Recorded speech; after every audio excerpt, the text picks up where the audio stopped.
Segunda de Pedro capítulo 1, como todas las cosas que pertenecen a la vida y a la piedad, nos han sido dadas por su divino poder mediante el conocimiento de aquel que nos llamó por su gloria y excelencia, por medio de las cuales nos ha dado preciosas y grandísimas promesas, para que por ellas llegaseis a ser participantes de la naturaleza divina, habiendo huido de la corrupción que hay en el mundo a causa de la concupiscencia. Vosotros también, poniendo toda diligencia, por esto mismo añadid a vuestra fe virtud, a la virtud conocimiento, al conocimiento dominio propio, al dominio propio paciencia, a la paciencia piedad, a la piedad afecto fraternal y al afecto fraternal amor. Porque si estas cosas están en vosotros y abundan, no os dejarán estar ociosos ni sin fruto en cuanto al conocimiento de nuestro Señor Jesucristo.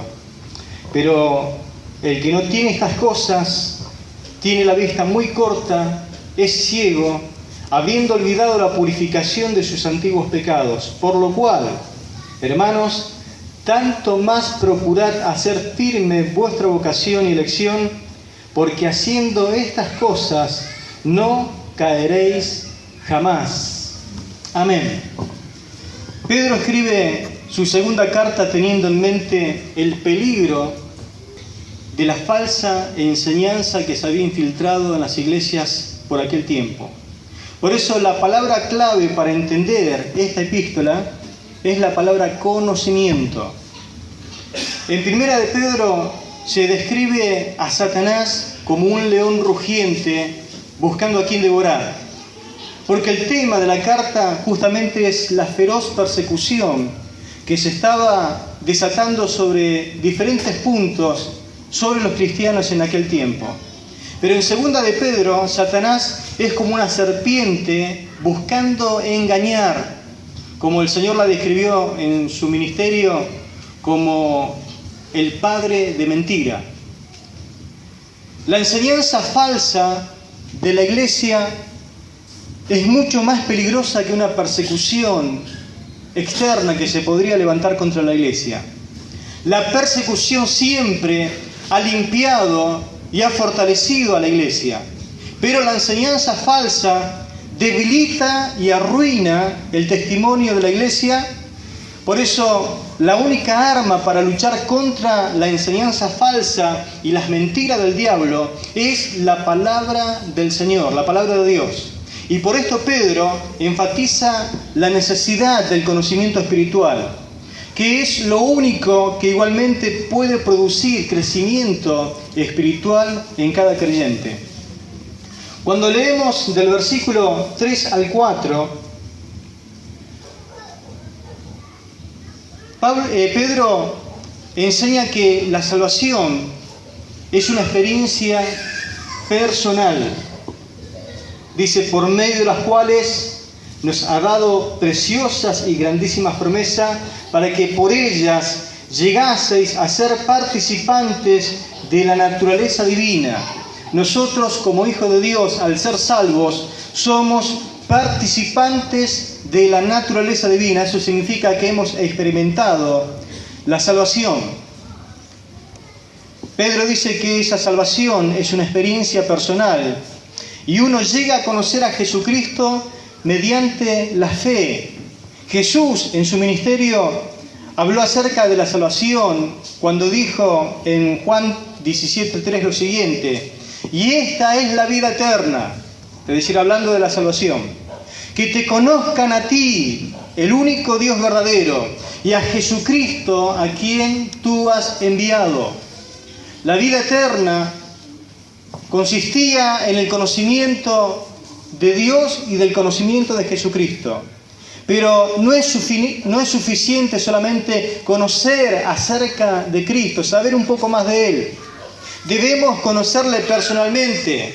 Filipenses 3:10 dice: he renunciado a todo lo demás, porque estoy convencido de que es la única manera de conocer de veras a Cristo, de sentir el gran poder que lo resucitó y de palpar el significado de sufrir y morir por Él.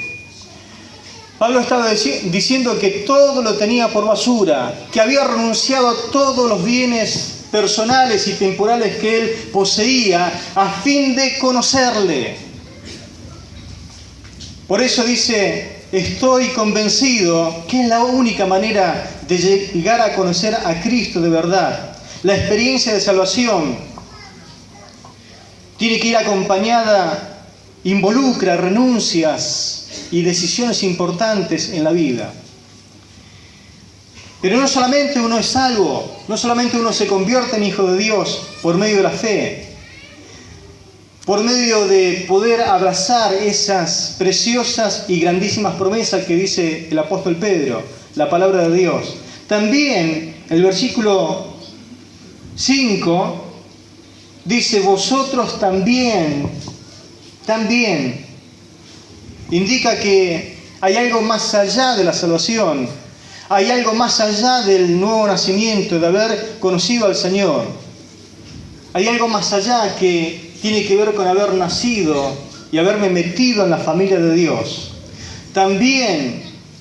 Ese también tiene que ver con comenzar a crecer espiritualmente.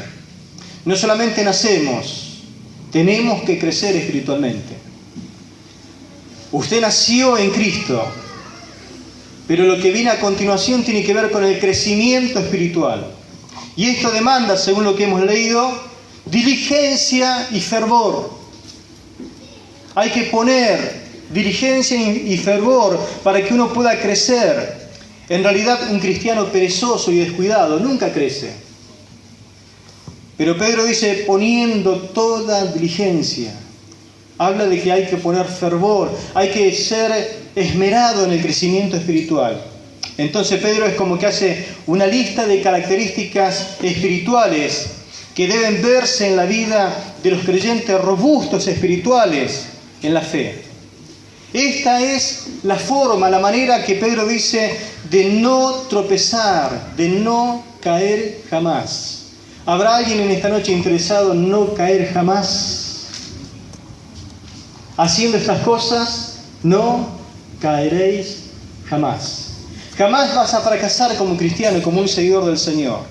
Nunca llegarás a tropezar demasiado como para no levantarte más.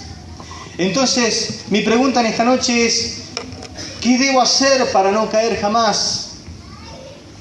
Según Pedro dice que debo añadir. Eso significa agregar, sumar a la fe.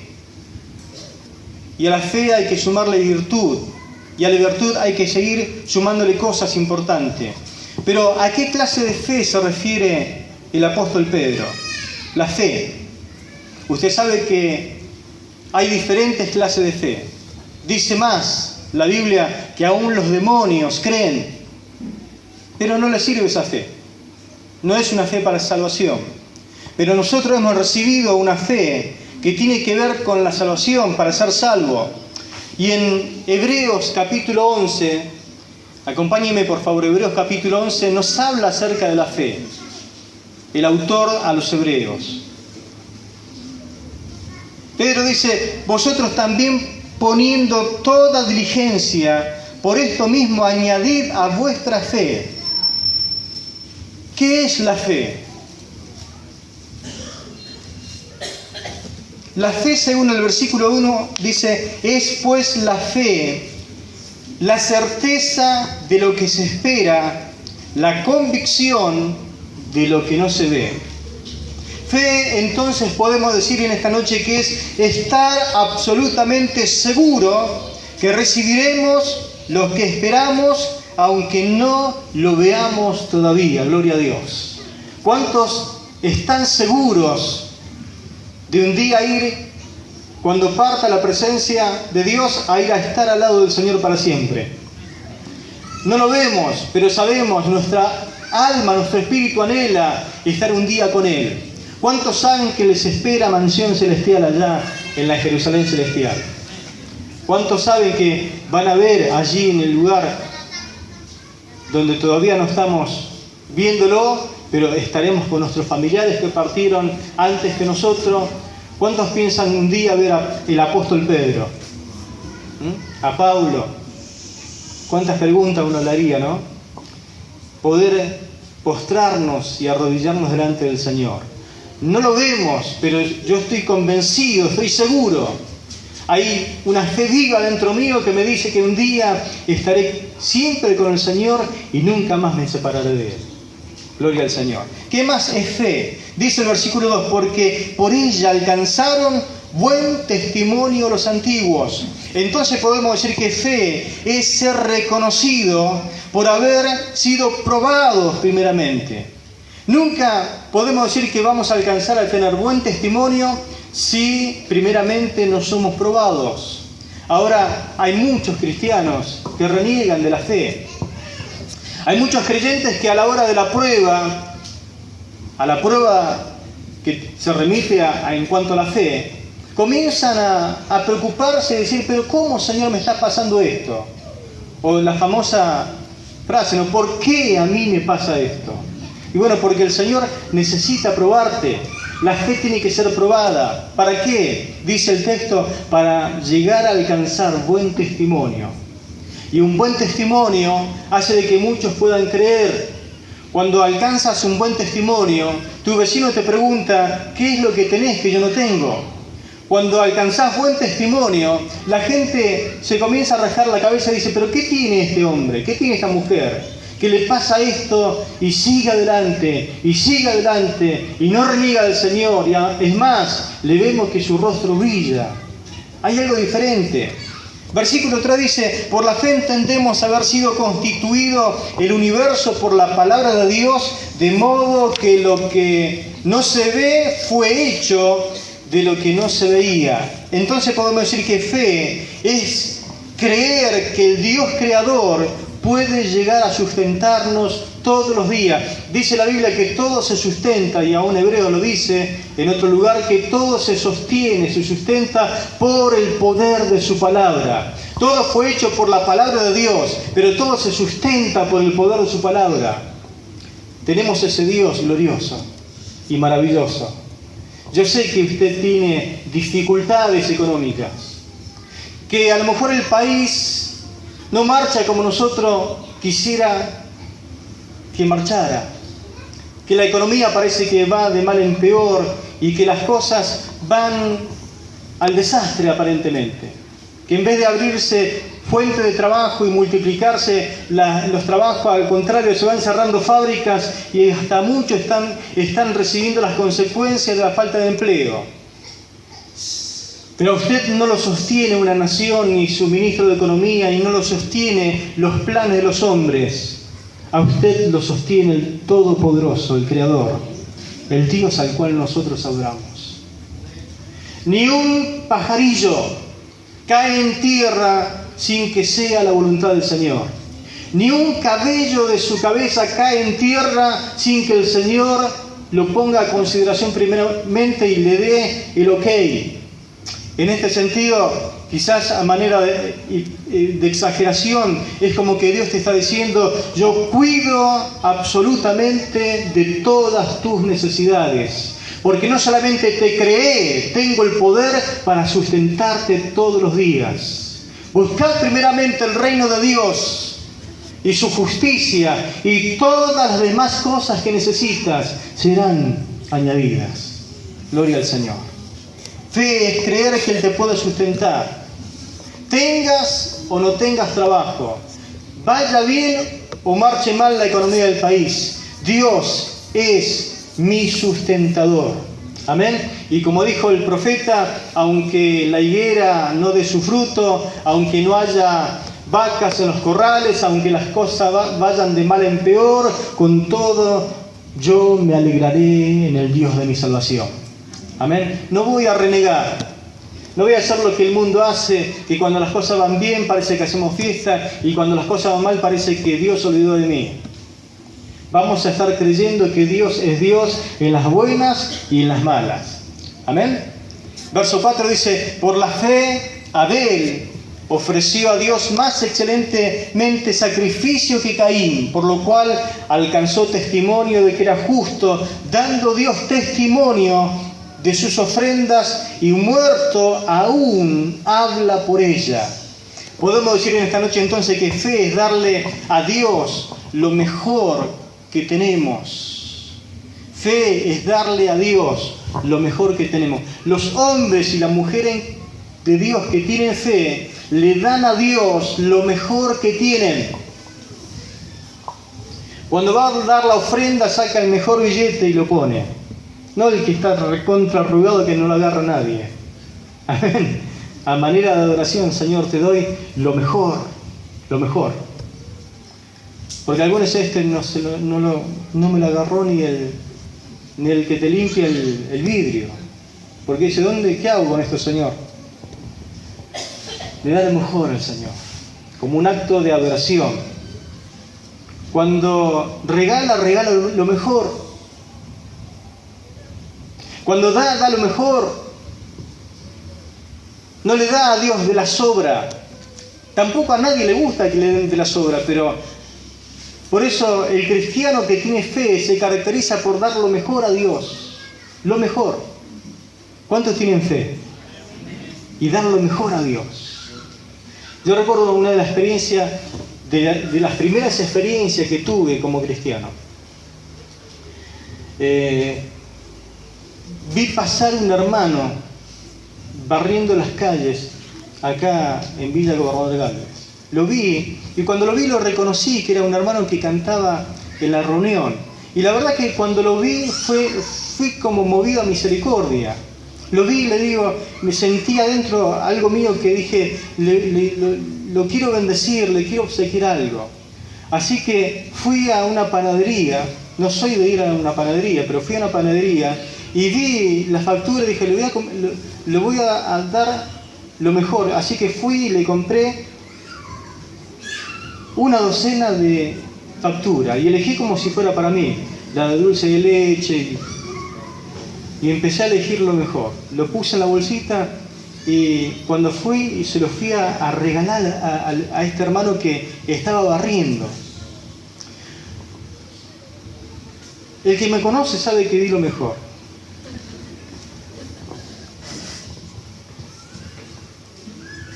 Dios me fue transformando año tras año, pero en ese momento tenía trabajo, trabajaba los fines de semana, tenía para comprar y para mí fue como que di lo mejor.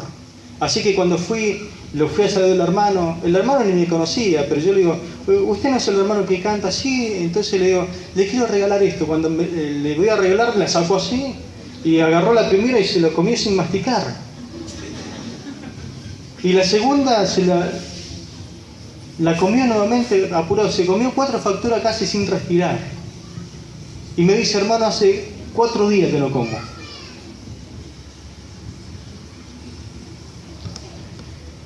Claro, yo lo dije medio que le costaba mover el carro, ese de limpiar la calle. Y bueno, me puse contento, no me dio ninguna. Me fui contento, dentro mío había un gozo inexplicable, no lo podía entender, pero dentro mío había como un gozo que fluía porque podía haber servido a mi Señor, sirviendo a mi hermano, dándole lo mejor que en ese momento tenía, porque cuando uno da lo mejor se siente bien. ¿Sí? Hay un gozo que fluye dentro de uno porque se siente como que fue usado por el Señor. Amén. Y así a lo largo de la vida uno fue experimentando la forma de dar lo mejor al Señor. Llegó un tiempo en mi vida que le quería dar lo mejor a Dios. No tenía forma, no tenía cómo. En realidad yo estaba sirviéndole al Señor, estudiando la palabra de Dios. Y mis palabras para Dios fueron las siguientes: Señor, yo no tengo dinero, no tengo plata, no tengo oro, pero lo único mejor que poseo en la vida es mi juventud.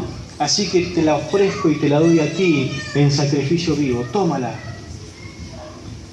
Así que le di al Señor, le rendí al Señor los mejores años de mi juventud. Se lo puse delante del altar y le dije, Señor, tómalo. ¿Y sabe qué hizo el Señor? Lo tomó. Así que a partir de mi entrega al Señor y de los 18 años en adelante, le di toda mi vida al Señor sirviéndole hasta el día de hoy. Y si tuviera otra vida para darle al Señor, lo volvería a hacer. Le volvería a dar al Señor lo mejor de mi juventud, lo mejor de mi adolescencia. Se lo pondría delante de Él porque no quiero darle al Señor la sobra de mis años o los últimos días de mi vida. Quiero darle al Señor siempre lo mejor de mí, porque Él se lo merece. Cuando Dios te da lo mejor. Cuando Él dio lo mejor que tenía en el cielo. No envió a morir a la cruz al ángel Gabriel o al arcángel Miguel. Él dio a su Hijo unigénito, lo mejor que tenía. Lo dio para que todo aquel que en Él cree no se pierda, mas tenga vida eterna. Así que cuando Él te pide y te reclama que le dé lo mejor, es porque Él se puso como ejemplo. Nos dio lo mejor. ¿Qué cree usted que Dios quiere de su vida? ¿Qué le reclama Dios a usted? Dame la sobra de tu tiempo, dame la sobra de tu energía, de tus fuerzas, o Dios quiere lo mejor. La adoración a Él tiene que ver con esto. Cuando Abel quiso acercarse a Dios en un acto de adoración, Caín dice que trajo lo mejor que tenía, pero con relación a la verdura. Y no está mal darle la mejor verdura a Dios, pero cuando se presentó a Abel, él reconoció que sin derramamiento de sangre no hay remisión de pecados. Su papá Adán y su mamá Eva seguramente le contaron que para que ellos fueran vestidos murió un animal inocente. Dios terminó con la vida de ese animal para vestir esos cuerpos desnudos. Y Abel repitió el hecho. Si me acerco a Dios, tengo que derramar sangre. Y usted sabe que el sacrificio de derramamiento de sangre todo apunta al Mesías prometido a Israel. Al Mesías prometido, al Cordero de Dios que quita el pecado del mundo. Su sacrificio apuntaba a la venida del Salvador. Y claro, cuando Dios vio esto, que había fe en Él, sonrió. Fue acepto su sacrificio. Dio un sacrificio excelente delante de su presencia. Por eso, si Dios te pide lo mejor, dale lo mejor. Yo antes pensaba, qué pronto que llegó el Señor a mi vida, y a los 15 años me entregué, y de ahí en adelante nunca más quise volver al mundo porque ya conocía lo que era el mundo, y todo lo que el mundo me ofreció y me dio nunca pudo llenar el vacío que había en mi corazón. Nunca volvería atrás. Pero pensaba, Señor, qué pronto llegaste a mi vida. Hoy entiendo y digo cómo no llegó antes. Porque le di a partir de los 15 años. Yo quisiera haberle dado a partir de los 10, de los 8, de los 7 en adelante, para no perder ningún año enredado en el pecado, en este mundo que nada tiene para ofrecerte, sino separación de Dios. No sé si me entiende. Darle lo mejor a Dios. Darle lo mejor a Dios. Y nada a este mundo que es contra los pensamientos de Dios. Nada para este diablo que lo único que hace es querer arruinar tu vida y tu corazón. Versículo 5, por la fe no fue traspuesto para no ver muerte, y no fue hallado porque lo traspuso Dios, y antes que fuese traspuesto tuvo testimonio de haber agradado a Dios. Aquí nos habla de la fe de Enoc. Enoc fue un hombre que caminó con Dios. Y su caminar con Dios, dice el Génesis, que fue un caminar que lo hizo delante de Él, agradándole en todo. Durante toda su vida, Enoc agradó a Dios. ¿Será que en esta noche vamos a encontrar a alguien que quiere caminar todos los días de su vida agradándole a Dios? Agradándole al Señor. ¿Y cuántos años caminó Enoc? 365 años caminó con Dios, y dice la Biblia, y Dios se lo llevó. ¿Cuánto tiempo hace que está caminando con Dios?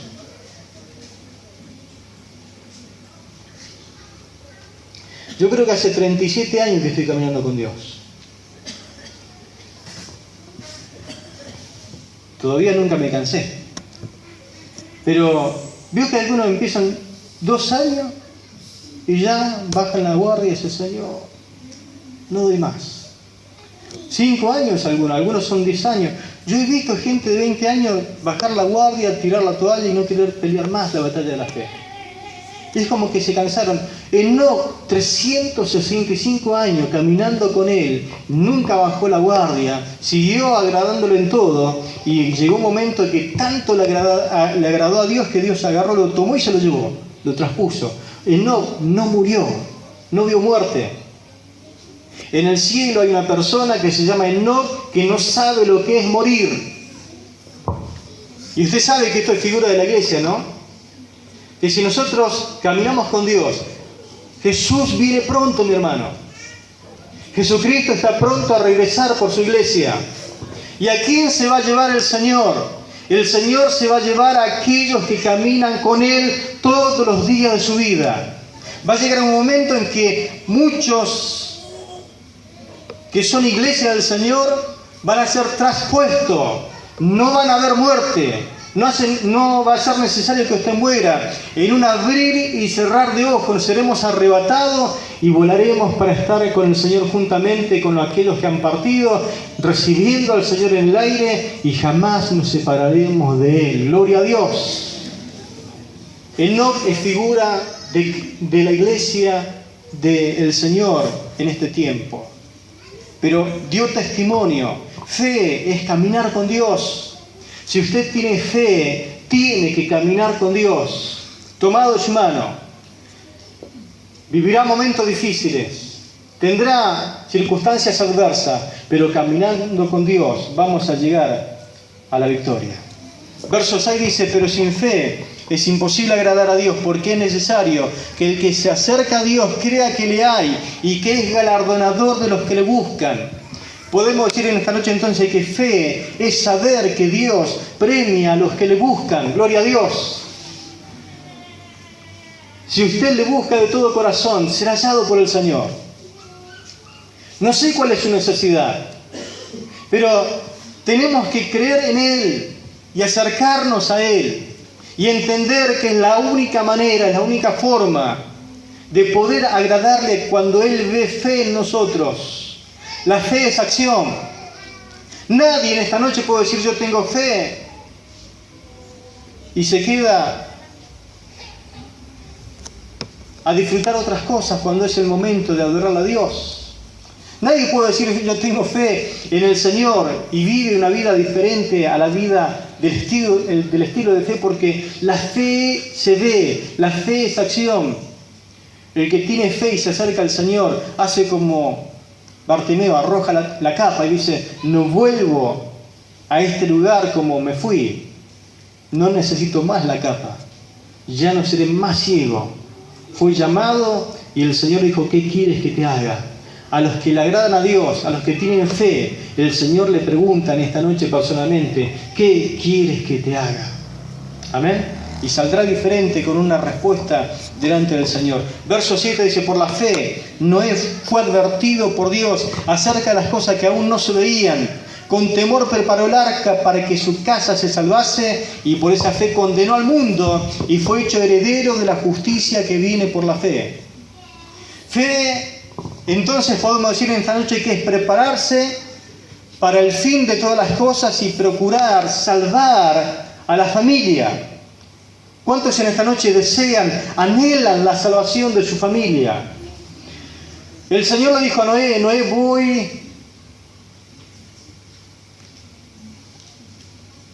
a hacer llover sobre la faz de la tierra. Noé pensó un poquito, ¿cómo será esto de llover? Porque en aquel tiempo no llovía. En aquel tiempo subía un vapor y regaba toda la tierra. No hacía falta la lluvia. Pero Dios le dijo, abriré los cielos, abriré la tierra, todo va a quedar bajo agua. Así que lo que te pido es que haga como un barco inmenso de 120 metros. Allí vamos a salvar a tu familia, se va a salvar cada 2 especies de cada animal, puso los puros por un lado y comenzó a darle instrucciones. ¿Y sabe qué hizo Noé? Comenzó a construir ese barco con su familia. Quizás cada martillazo era como una predicación: vuélvanse a Dios. La gente se reía de él, se burlaba, pero él fue pregonero de justicia, es decir, que predicó 120 años. Su fe se vio, su fe condenó al mundo, porque llegó un día en que Dios le dijo: Noé, entra tú y toda tu familia y todos los animales que te dije adentro del barco. 7 días estuvo la puerta abierta. Y llegó un día que Dios cerró la puerta y comenzó a llover. Y se abrieron los abismos y comenzó a llover y a salir agua debajo de la tierra. Fe es prepararse, porque el fin se acerca. ¿Cuántos quieren a su familia adentro del arca? Amén. Hay que hablar, aunque se te rían, aunque no entiendan. Muchos no entenderán, pero a Noé mucho no le importó. Él quería ser salvo junto con su familia. La fe salva, pero también condena a otros. Verso 8 dice que por la fe Abraham, siendo llamado, obedeció para salir al lugar que había de recibir como herencia, y salió sin saber a dónde iba. Puedo decir en esta noche que fe es salir en obediencia para cumplir el llamado de Dios a saber dónde, no sé. Pero Dios a veces te pide que salgas. ¿Qué tal si Dios se aparece a tu vida y te dice: te llamo para que salgas a predicar mi palabra y para que yo pueda sustentarte? Porque si Dios te llama, te sustenta, pero tienes que salir. Tenés que dejar esta congregación, tenés que dejar al pastor, tenés que dejar a los hermanos, tenés que salir. ¿A dónde? Y a un lugar que Dios te muestra o te pone en el corazón. ¿Qué harías?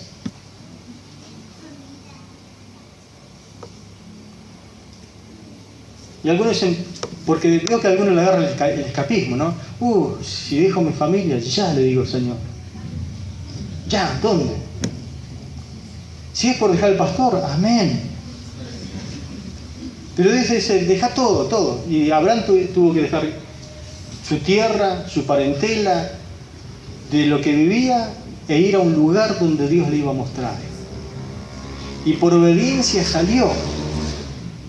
Cuando Dios te dice que salga, tiene que salir. Cuando Dios te dice que salga, te va a respaldar. Cuando Dios te da la orden, lo único que tiene que hacer es obedecer.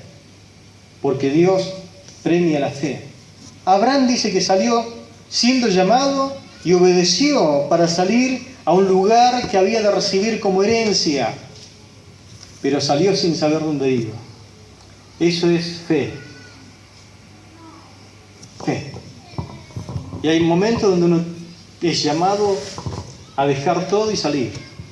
A mí Dios me llamó y tuve que dejar todo lo que tenía que ver con mi entorno y salí. Donde salí, por obediencia, el Señor me respaldó. Donde estuve, se formó una congregación. Se formaron obreros. Ayer justamente estábamos en el aniversario de esa iglesia. Pero Dios hay veces que te precisa para una etapa, para algún tiempo. Y Dios, si le obedeces, te va a respaldar. Pero la única forma de ser usado por Él justamente es obedecer al llamado que Él te hace. Ahora, cuando Dios te llama y obedeces, es la única forma de ver la manifestación de la gloria de Dios en tu ministerio. Dice que a esa fe de salvación, Pedro dice, a esa fe que tiene que ver con todas estas cosas, tenemos que añadirle para crecer virtud. Virtud. Añadid a vuestra fe virtud, dice el versículo 5 ahí de 1 de Pedro. Perdón, de 2 de Pedro, capítulo 1, verso 5. ¿Qué significa virtud? Otras versiones de la Biblia a la palabra que la Reina Valera traduce como virtud, lo traducen como excelencia, como el sacrificio que ofreció Abel, un sacrificio excelente. Virtud tiene que ver con excelencia moral, tiene que ver con calidad espiritual, con calidad moral.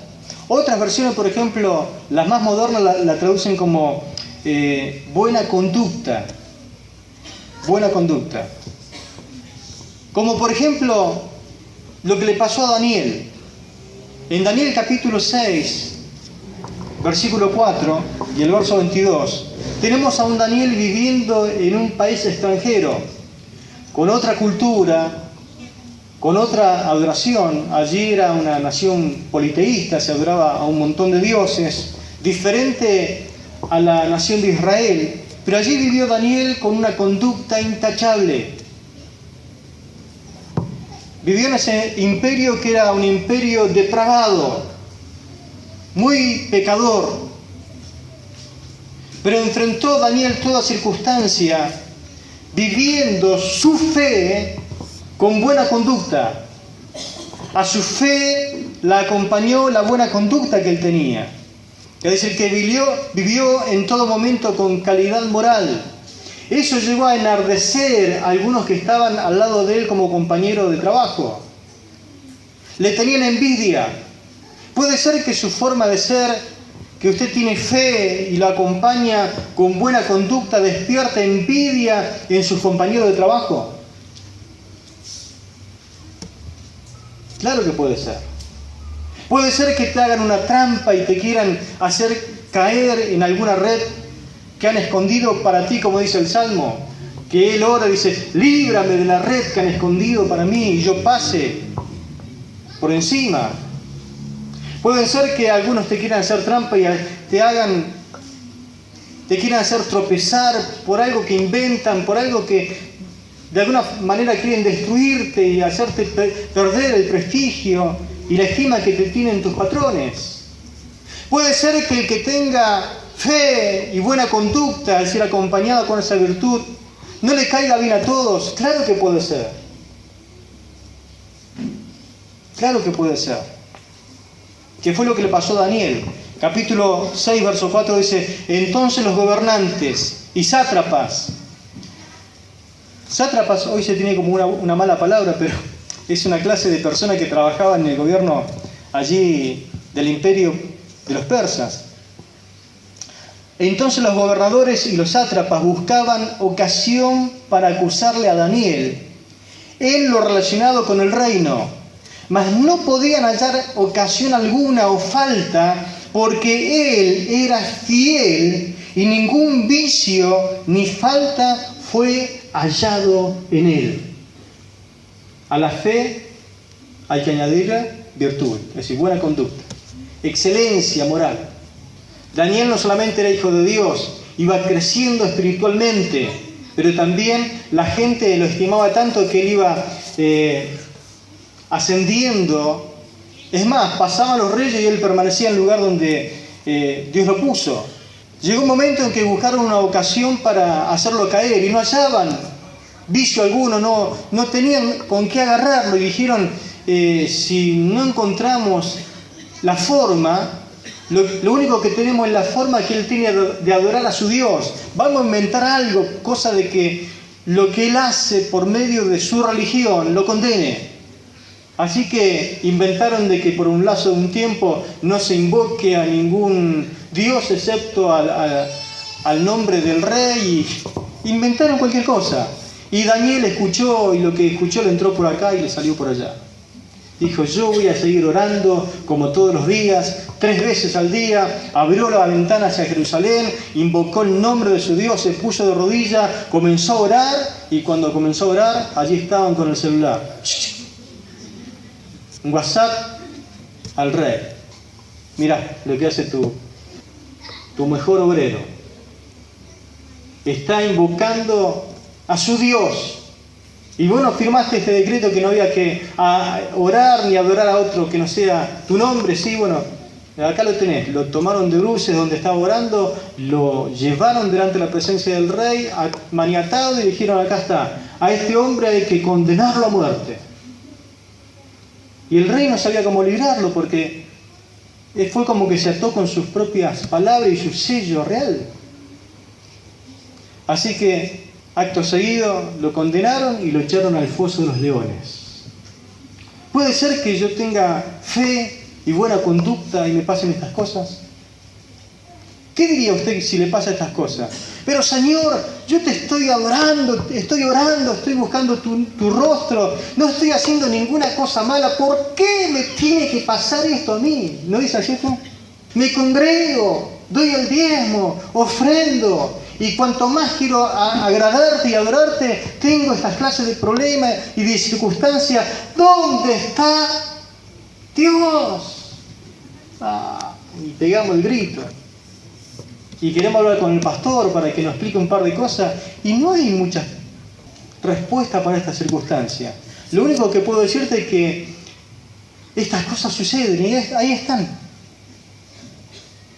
Pero ¿cuánto tienen un Dios que libra a los suyos? Gloria a Dios. El verso 22 dice, mi Dios, al otro día, mi Dios, porque claro, fue rápido el otro día, el rey golpeaba ahí donde estaban el foso de los leones, golpeó, Daniel, Daniel, gritaba, y de adentro se escucha, salve, oh rey.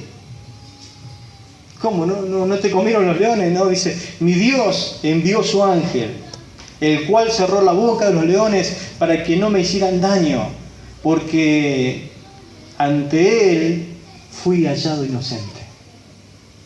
Tenía buena conducta, no pude ser acusado ni delante de aquellos que me acusaban falsamente, ni delante de mi Dios. Fui hallado inocente, y delante de ti, oh rey, yo no he hecho nada malo. Lo único que hice fue invocar el nombre del Dios Todopoderoso, que vino con su ángel y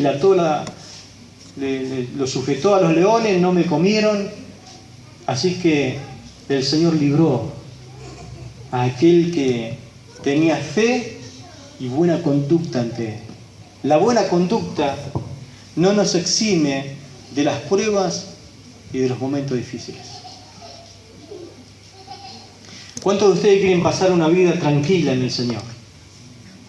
¿Qué dice la Biblia? Es imposible. Padecerá momentos difíciles, padecerá persecución por causa de la fe, por causa de su buena conducta. Vivir bien delante de Dios no te exime de los problemas. ¿Cuántos conocen la historia de Job? Job era, según el capítulo 1, verso 1, un hombre en la tierra, dice, un varón llamado Job, y era este hombre perfecto y recto, temeroso de Dios y apartado del mal. Fíjese, 4 virtudes o 4 características que todos nosotros deseamos que tenga los creyentes, los miembros de nuestra congregación. Era perfecto, recto, temeroso de Dios, apartado del mal. Si usted fuera pastor, ¿no quisiera tener un miembro así? Es más, dice el verso 8, y Jehová dijo a Satanás, aquí estamos como que Dios presume de su siervo, Dios presume de su hijo.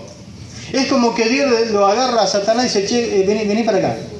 ¿No consideraste mientras estaba dando vuelta por el mundo a mi siervo Job? Que dice, ¿no has considerado a mi siervo Job que no hay otro como él en la tierra? Varón perfecto y recto, temeroso de Dios y apartado del mal. Job era un hombre que tenía fe, pero también tenía una virtud, tenía una conducta intachable. Era de excelencia moral, excelencia espiritual. Este hombre poseía esas características, calidad espiritual, calidad moral, pero tuvo que atravesar momentos difíciles. Pero si era bueno Job, era un hombre que cumplía con todas las cosas de Dios. Era un hombre que, decimos, quisiéramos ser como él, intachable. Ahora, como dije anteriormente, que seas un hombre de Dios, que las cosas las hagas bien, no significa que todo te va a ir siempre bien. Usted sabe que vivimos en un mundo enteramente imperfecto, un mundo injusto e inclusive un mundo en este tiempo muy inmoral, y que en algún momento vamos a sufrir las consecuencias de vivir en un mundo así. Así que algunos se preguntan, ¿por qué me pasa esto? ¿Por qué? Porque Job perdió todo. Perdió absolutamente todo. ¿Qué tal si usted llega a casa y su casa está quemada? Si cuando sale afuera tenía auto porque no tiene más. Y usted dice, pero pastor, yo tengo la moto, ni el volante tenés. La bicicleta no te quedó ni la cadena. Y llega a casa y el ranchito que tenía no existe más. Y los hijos, todo muerto. ¿Qué harías? A Job en un día se le murieron todos los hijos. Perdió todos sus bienes. Perdió absolutamente todo. Alguno cerraría el puño hacia arriba y diría, ¿dónde está Dios? ¿Para qué seguir adorando a Dios si Dios no me protege? Dios no me cuida, como si fuera... Algunos veo que tienen a Dios como el amuleto de la suerte. O lo tienen a Dios para momentos difíciles nomás, solamente como para que lo proteja. Como si fuera un Dios protector solamente para el momento difícil, y después, si no me sirve, me busco otro Dios. Es mejor adorar a otro Dios, y comienzan a vociferar. ¿Sabe que Job perdió absolutamente todo? No diría usted, pero si yo cumplo con la voluntad de Dios. Job era perfecto. Yo hago siempre todo lo que le agrada a Dios. Caminar con Dios no te exime de las pruebas. Él perdió todo. Hasta en la segunda prueba perdió su salud. Pero asimismo, ¿sabe qué pasó con Job? ¿Me está prestando atención? Cuando le sucedió lo que le sucedió, él no entendía absolutamente nada. Lo único que hizo fue caer de rodillas, levantar sus manos a Dios, y dice la Biblia, adoró a Dios. Adoró a Dios. Y la mujer, que era lo que le había quedado, le dice, pero aún así adoras a Dios, maldice a Dios y muérete de una vez por todas. Y él dijo, mujer, como una mujer fatua has hablado, solamente recibiremos de Dios lo bueno. Dice que en todo esto Job no pecó con su boca. Y dijo, algún propósito seguramente tiene Dios con esto. Usted puede decir en esta noche, seguramente Dios tiene un propósito con mi prueba. Estoy tratando de agradarle, estoy tratando de poner todo lo que tengo y todo lo que soy en las manos de Dios. Estoy tratando todos los días de hacer la voluntad de Dios y me pasa esto. Bueno, seguramente un propósito tiene Dios en medio de todas estas cosas. Algunos, en vez de adorar a Dios y de decirle al Señor, lo pongo todo en tus manos, por mucho menos. Algunos pierden el trabajo, algunos caen enfermos, algunos reciben alguna consecuencia de lo que es vivir en este mundo, por mucho menos dicen, me alejo de Dios. No conviene servir a Cristo. Si le trato de servir y no me guarda, ni siquiera me guarda, ¿para qué servir a Dios? Y reniegan de la fe. Pero la virtud, esa palabra que dice Pedro, a la fe añadir virtud, es aquello que te hace mejor cada día como cristiano en cada área de tu vida. Habla de excelencia. Dios necesita que a tu fe le añadas esa virtud. ¿Cuántos de ustedes leyeron alguna vez Proverbio capítulo 31? ¿De qué habla Proverbio 31?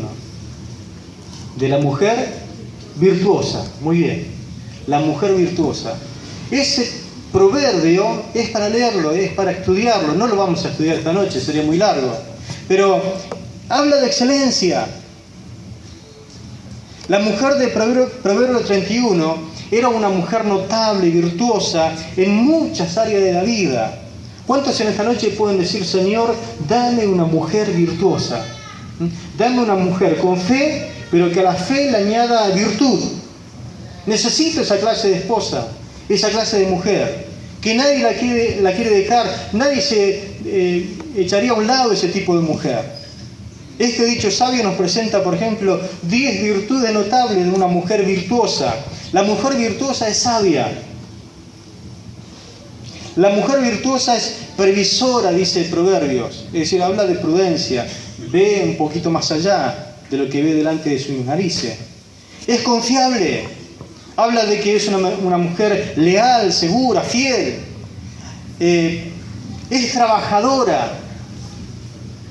Se levanta a las 1 de la tarde.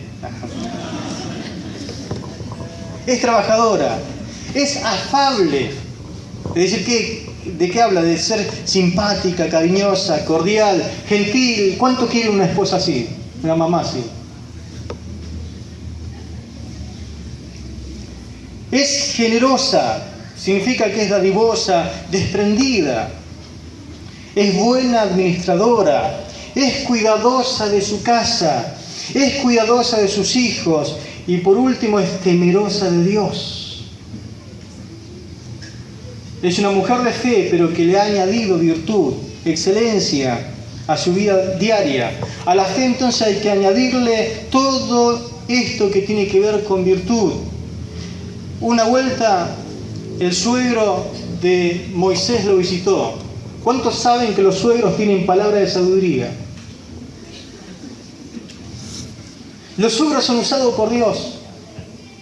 Moisés lo vio a Jetro y dice, este viejo, ¿qué quiere ahora? Y se acercó Jetro, le dice, Moisés, estás haciendo las cosas mal. Vas a desfallecer tú y todo el pueblo al cual gobiernas. Esto de lo que haces está haciendo todas las cosas mal. Yerno, haces todas las cosas mal, le dijo. Y entonces le dice Moisés, pero ¿qué tengo que hacer? Tengo que aprender a meterle fe, virtud a la fe. Entonces le dice, mira, hacelo de la siguiente manera, al gobierno de tu pueblo. Éxodo 18:21 dice, además escoge tú, entre todo el pueblo, varones de virtud, temerosos de Dios, varones de verdad, que aborrezcan la avaricia, y ponlos sobre el pueblo por jefe de millares, de centenas, de 50 y de 10. Mire, fue un consejo excelente de qué forma se debe ministrar a una nación tan grande. Pero cuando Dios le ratifica lo que le dijo su suegro, le dice, sí, el consejo fue bueno, pero le dijo, escoge entre el pueblo varones de virtud, de buena conducta, varones de renombre, le está diciendo. Escoge hombres con ciertos rasgos de excelencia para liderazgo, que vivan lo que aconsejen. ¿Está bien el consejo? Claro. Buscate hombres que realmente tengan autoridad espiritual y autoridad moral. Porque la virtud, eso es lo que logra. La iglesia primitiva, cuando tuvo problemas en la distribución de la comida en las mesas, llegó un momento en que el consejo fue, busquen pues, hermanos, entre vosotros a 7 varones de buen testimonio, llenos del Espíritu Santo y de sabiduría, a quienes encarguemos este trabajo. Nosotros vamos a persistir en la oración y en la palabra, pero el consejo fue esto: busquen 7 hermanos de buen testimonio. Algunas traducciones le ponen de virtud, hermanos respetados, que tengan buena reputación, que tengan buen testimonio. De eso se trata cuando habla que a la fe hay que añadirle virtud. Es decir, tienen fe, están llenos del Espíritu Santo, pero es muy necesaria la virtud. Entonces, es como que cuando Pedro le dice a la iglesia, añadan virtud a la fe, le está diciendo, traten de mejorar cada día, de añadir excelencia. No solamente deben ser salvos. Si ustedes no quieren caer jamás, bueno, tienen que crecer espiritualmente. Este es un tiempo, hermano, de fe débil. Voy terminando. Es un tiempo caracterizado por caídas fáciles. Y permítame esta expresión, casi tontas. Es un tiempo de creyentes desvirtuados, de creyentes caídos. Los corrobora lo que cantan. Usted sabe que cantamos lo que creemos, ¿no? Y una vuelta hablando con Emanuel le decía, che, ni una buena de las canciones, ¿no? No de él, sino de lo que a veces uno escucha. Como diciendo, la canción decía, caí nuevamente. Otra canción, y nuevamente caí.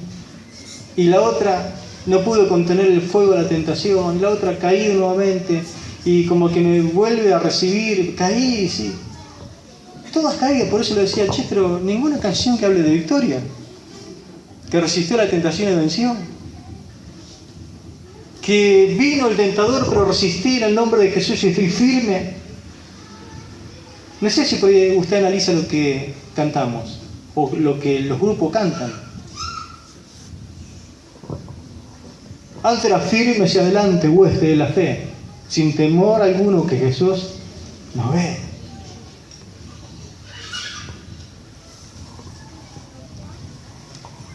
Canciones y testimonio por ahí que han tirado la toalla antes de pelear.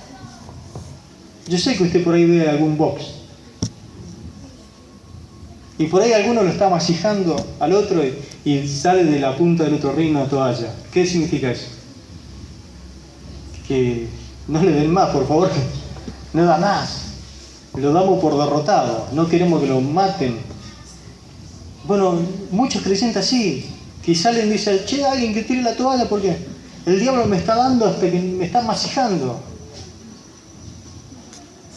Es un tiempo de caídas fáciles, caídas obvias, elementales, que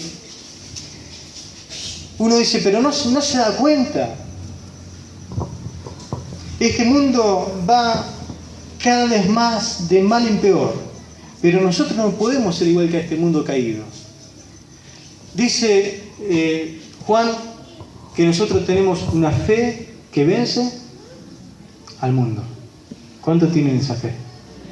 Una fe que vence al mundo. Pablo dice que tenemos que cuidar mucho la manera que pensamos, porque lo que pensamos después lo metemos en acción. Por eso dice en la parte de la conclusión del capítulo 8 del capítulo 4 de los Filipenses, verso 7 y verso 8, dice, por lo demás, hermanos, todo lo que es verdadero, todo lo honesto, todo lo justo, todo lo puro, todo lo amable, todo lo que es de buen nombre, si hay virtud alguna, si algo digno de alabanza, en esto pensad. Como que te está dando la clave. Che, puedes darle lugar al pensamiento, pero de un montón de cosas que te van a arruinar la vida, te van a hacer caer. Pero es más, controlar tu manera de pensar, filtrar las cosas que escuchás, que ves, porque eso después se transmite, es como que se transforma en pensamiento. Entonces cuida todo, poné un colador, un filtro.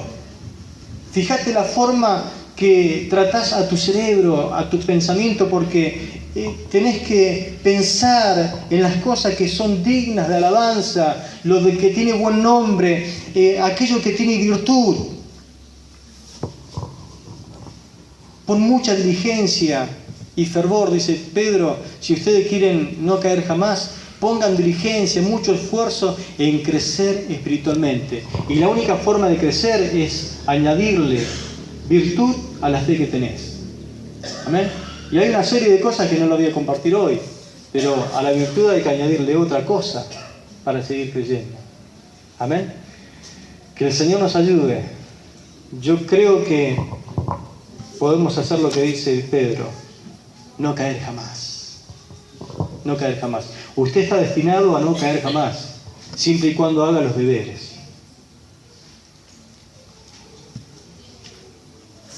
¿Es fácil irse de la iglesia y abandonar? Sí que es fácil.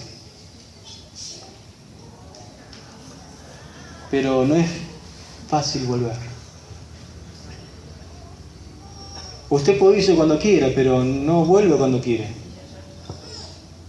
Por eso lo que usted tiene que hacer es no caer jamás, permanecer firme para siempre, seguirte solo a ti, Señor, aunque sea arrastra, pero seguir, aunque cuesta, aunque no tenga fuerza, seguirte solo a ti, Señor. Amén. Y no mirar atrás. ¿Qué les parece si oramos al Señor? Le decimos: Señor, ayúdame a vivir una fe auténtica, y a esa fe añadirle virtud, buena conducta. ¿Vas a estar exento de problema? No. ¿Te van a ir todas las cosas bien? No. Pero vas a agradar al Señor, y agradándole a Él te va a librar de todas situaciones.